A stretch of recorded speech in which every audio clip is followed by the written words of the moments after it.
तो आज का ये रहेगा कि जो सीआई का भी इंटरव्यू हुआ था मैनेजमेंट ट्रेनिंग वाला, तो उसके से जो उन्होंने क्वेश्चन करा था, बेसिकली जो टेक्निकल क्वेश्चन था वो सब मैं इसमें आज इंक्लूड करने वाला हूँ।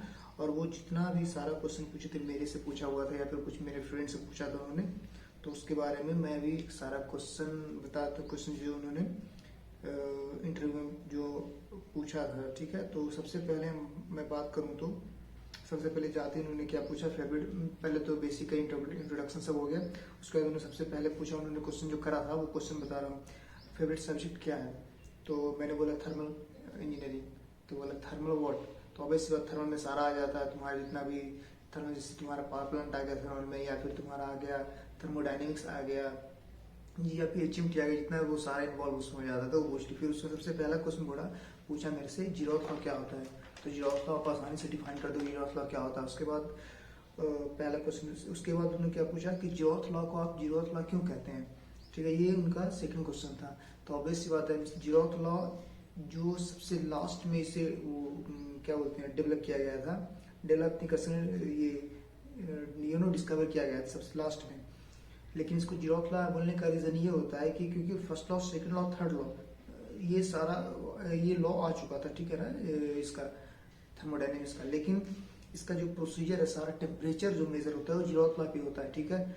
तो क्योंकि ये फर्स्ट लॉ और सेकंड लॉ से पहले आता है, अगर इसका हम थर्ड लॉ नाम करते हैं तो नाम सही नहीं होता, क्योंकि लगता है वो इसके बाद का इसका यूज है, लेकिन ऐसा नहीं होता है। जीरोथ लॉ का हम यूज सबसे पहले, क्योंकि टेम्परेचर का स्टार्टिंग यहाँ से होता है, इसलिए हम जीरोथ लॉ को उन्होंने जीरोथ लॉ नाम करा क्योंकि ये फर्स्ट से पहले, तो फर्स्ट से पहले क्या है, जीरो, इसलिए जीरोथ लॉ रखा था।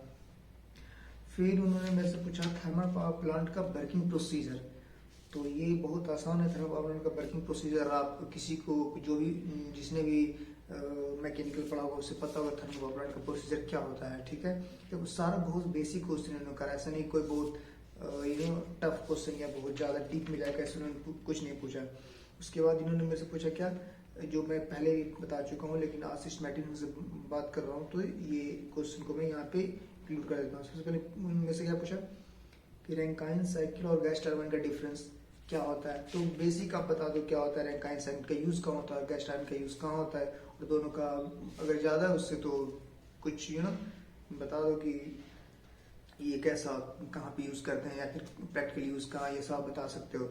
उसके बाद सेकंड लॉ ऑफ थर्मोडायनामिक्स को बताना था। सेकंड लॉ ऑफ थर्मोडायनामिक्स में दो स्टेटमेंट होता है बेसिकली, क्लॉसियस और केल्विन प्लैंक स्टेटमेंट। आप कुछ ज़्यादा नहीं करना, आपको दोनों बस आपको बता देना कि क्लॉसियस स्टेटमेंट क्या है और केल्विन प्लैंक स्टेटमेंट क्या है। उसके बाद डिफ्लेक्शन वैल्यू ऑफ यूडीएल उन्होंने मेरे से पूछा था। एक दो क्वेश्चन ऊपर नीचे हो गया होगा, लेकिन ऐसा नहीं है। डिफ्लेक्शन वैल्यू ऑफ यूडीएल सबको पता है, जो डिफ्लेक्शन टेबल होता है उसमें डिफ्लेक्शन और थीटा दोनों को जो लिखते हैं, तो उसमें आप जाकर देख सकते हो कि डिफ्लेक्शन वैल्यू ऑफ यूडीएल का सिर्फ वैल्यू, ऐसा नहीं कि डेरिवेशन कुछ नहीं, आपको जो वैल्यू याद है वो बस याद रखो, आपका काम हो जाएगा।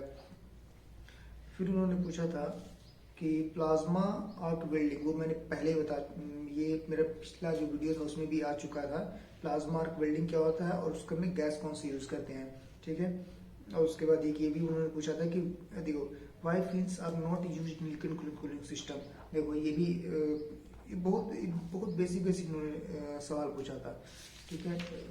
और क्वेश्चन की बात करें तो एक था ये टाइप्स ऑफ कोल क्रशर। तो टाइप्स ऑफ कोल क्रशर ये थोड़ा अलग क्वेश्चन आता है, लेकिन ऐसा कोई इशू नहीं है, आप छोड़ भी सकते हो, अगर नहीं आता तो आप ना भी बोल सकते हो कि नहीं आ रहा है।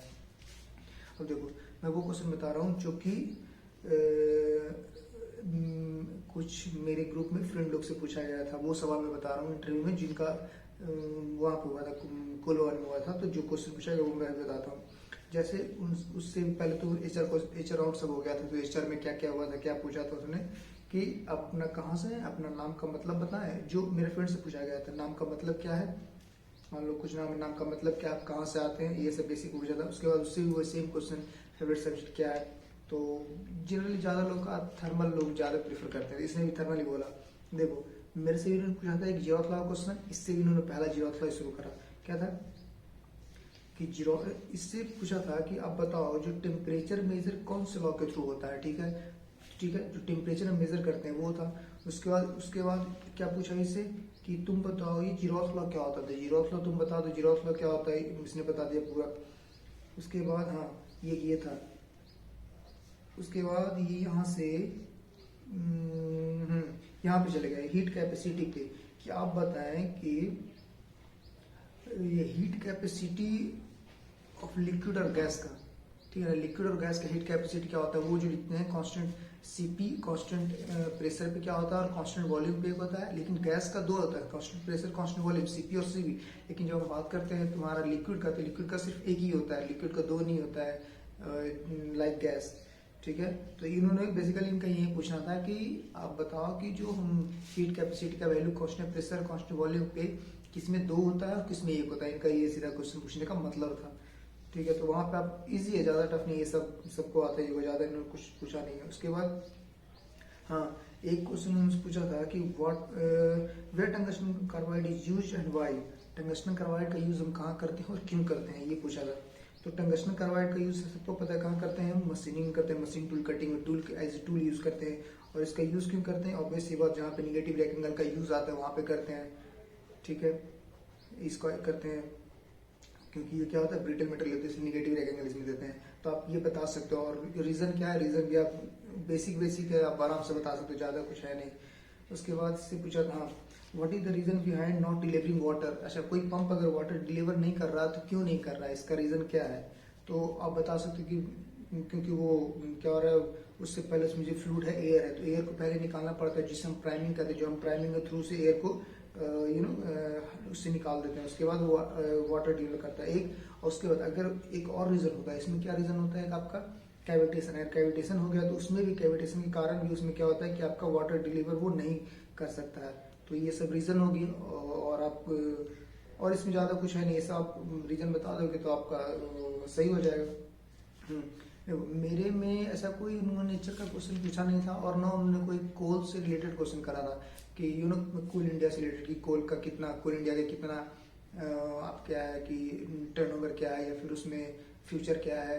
लेकिन सबको ये सजेस्ट किया जाता है कि आप एक बार जा रहे हैं तो कोल इंडिया के साइट एक बार देख के जाओ, उससे आपका आइडिया लग जाएगा कोल में क्या क्या चल रहा है, उनका कितना टर्नओवर रहा लास्ट ईयर का, इस ईयर का क्या उनका फ्यूचर है। तो देखो, मेरे से उन्होंने पूछा नहीं इसलिए, लेकिन ये जो क्वेश्चन है कोल का फ्यूचर क्या है, ये मेरे एक फ्रेंड से पूछा हुआ क्वेश्चन है। कोल का, ये कोई स्पेसिफिक ब्रांच का क्वेश्चन नहीं है, ये किसी से पूछ सकता है, कोई भी हो, किसी भी ब्रांच का हो, किसी से पूछ सकते हैं कोल इंडिया का फ्यूचर क्या है। तो कोल इंडिया का फ्यूचर की बात करें तो आप इसमें आराम से बता सकते हो कि कोल इंडिया का फ्यूचर क्या है। तो ये सब कहाँ, इनके साइट पे सारा मेंशन है, ठीक है। तो आप इसको देख लोगे तो ये भी आप जवाब दे सकते हो। तो इससे पता लगा कि ये ज़्यादा कुछ क्वेश्चन पूछते नहीं है, आसान आप बस पेपर निकाल लो, उसके बाद ज़्यादा मुश्किल है नहीं।